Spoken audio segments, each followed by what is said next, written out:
Theocritus. Idyll 1, translated by J. M. Edmonds. Idyll 1. Thyrsus. A shepherd and a goatherd meet in the pastures one noontide, and compliment each other upon their piping.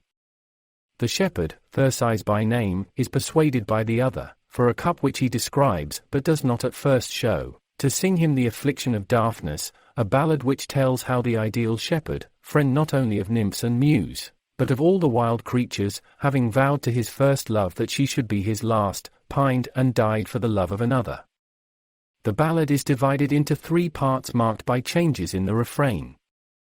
The first part, after a complaint to the nymphs of their neglect, tells how the herds and the herdsmen gathered about the dying man, and Hermes his father, and Priapus the country god of fertility whom he had flouted, came and spoke and got no answer.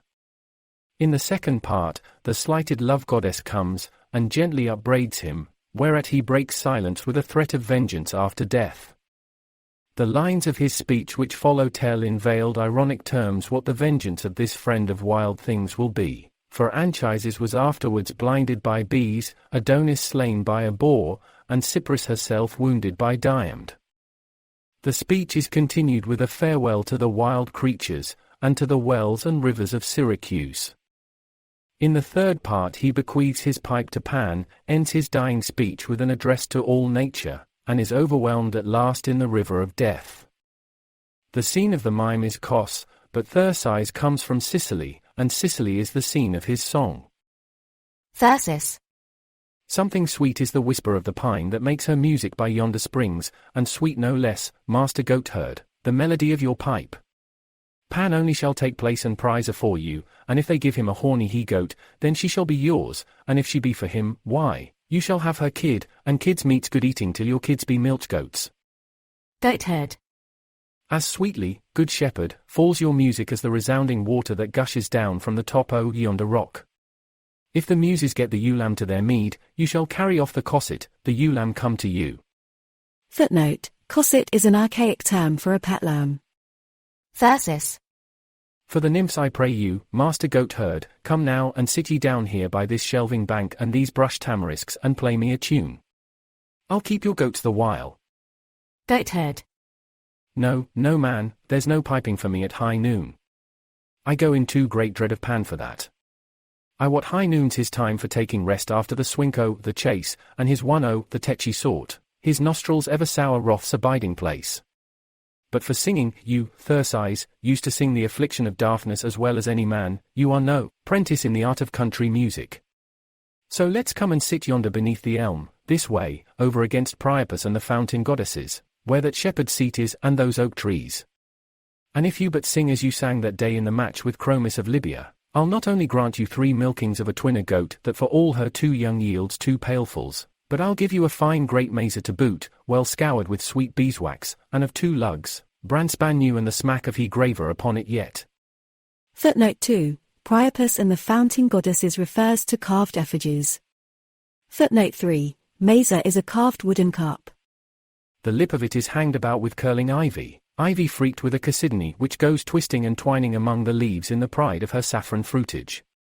And within this bordure there's a woman, fashioned as a god might fashion her, lapped in a robe and snood about her head.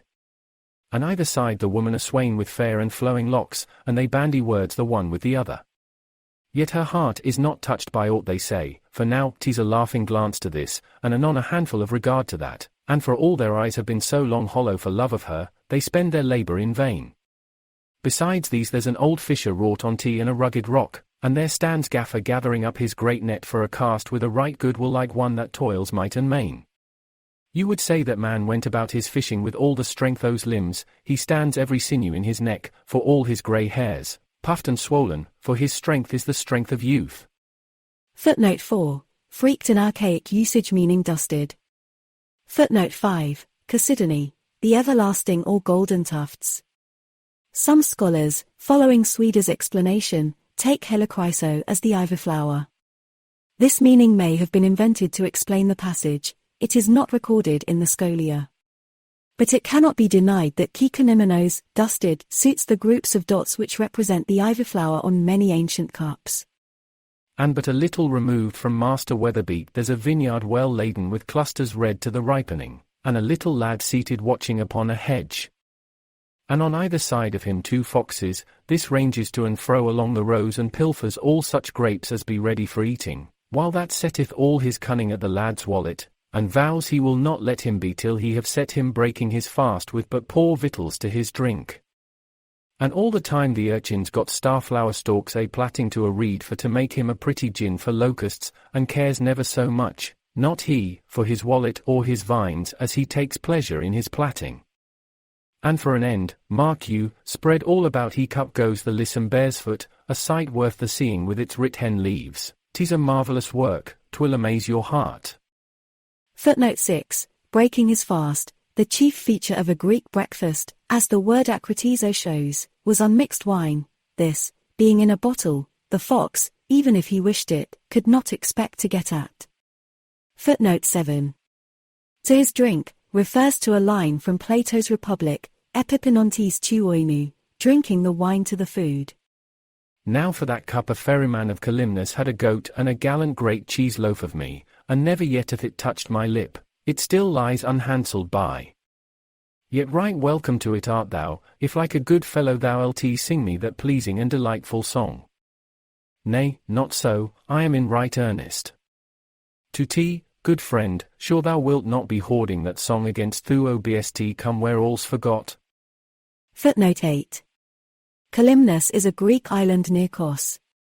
Thyrsus sings. Country song, sweet muses. 'Tis Thyrsis sings, of Etna, and a rare sweet voice hath he.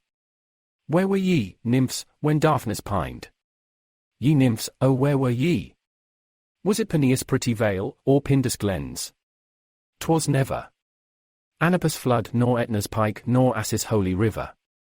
Country song, sweet muses. Footnote 9. Peneus, Pindus, a river and a mountain in Thessaly. Footnote 10. Anapus, Assis, rivers in Sicily. When Daphnis died the foxes wailed and the wolves they wailed full sore. The lion from the greenwood wept when Daphnis was no more. Country song, sweet muses. Oh many the lusty steers at his feet, and may the heifers slim. Many the claves and many the kine that made their moan for him. Country song, sweet muses. Came Hermes first, from the hills away, and said, O Daphnis tell. Who is he that fretteth thee, my son? Whom lovest thou so well? Country song, sweet muses. The neat herds came, the shepherds came, and the goat herds him beside. All fain to hear what ailed him, Priapus came and cried. Why peak and pine, unhappy wight, when thou mightest bed a bride? For there's nor wood nor water but have seen her footsteps flee. Country song, sweet muses. In search o' thee. O a full in love and a feeble is here, perdew. Neat herd, forsooth? 'Tis goat herd now, or faith, 'tis like to be. When goat herd in the rutting time the skipping kids doth scan. His eye grows soft, his eye grows sad, because he's born a man. Country song, sweet muses. So you, when ye see the lasses laughing in gay riot, your eye grows soft, your eye grows sad, because you share it not. But never a word said the poor neathered, for a bitter love bare he. And he bore it well, as I shall tell, to the end that was to be. Country song, more country song, ye muses. But and the Cyprian came him to, and smiled on him full sweetly. For though she fain would foster wrath, she could not choose but smile. And cried, Ah, braggart Daphnis, thou wouldst throw love so featly.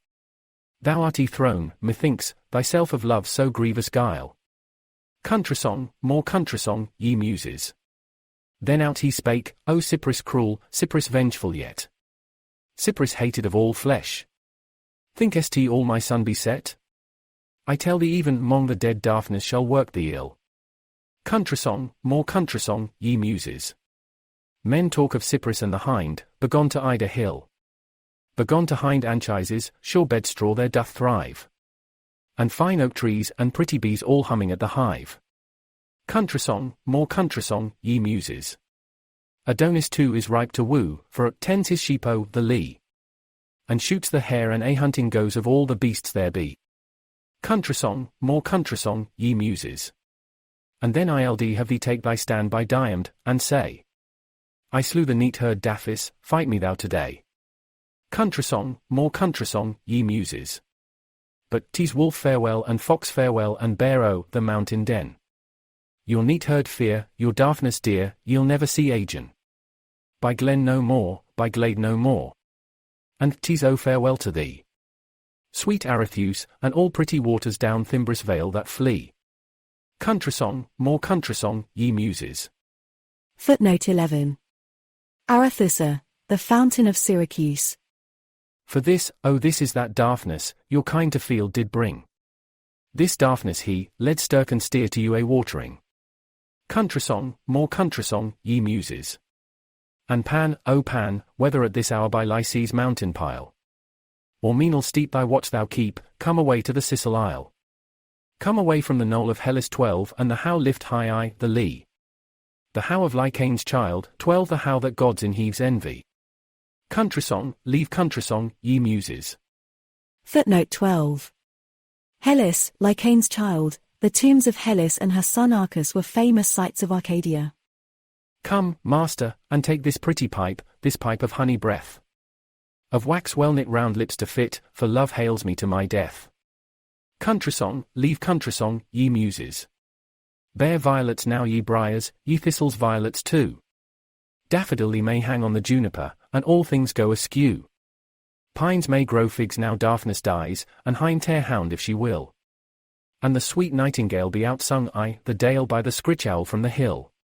Country song, leave country song, ye muses.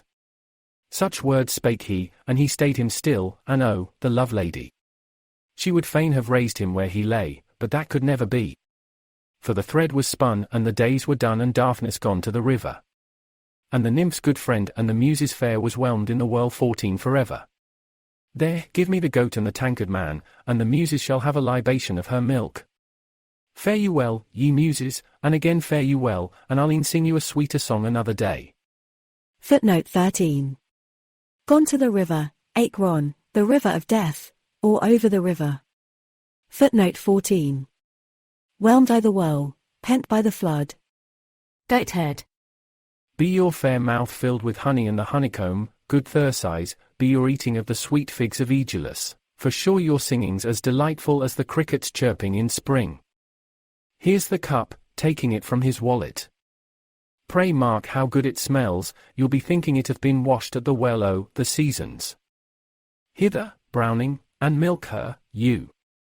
A truce to your skipping, ye kids yonder, or the buck goat will be after you.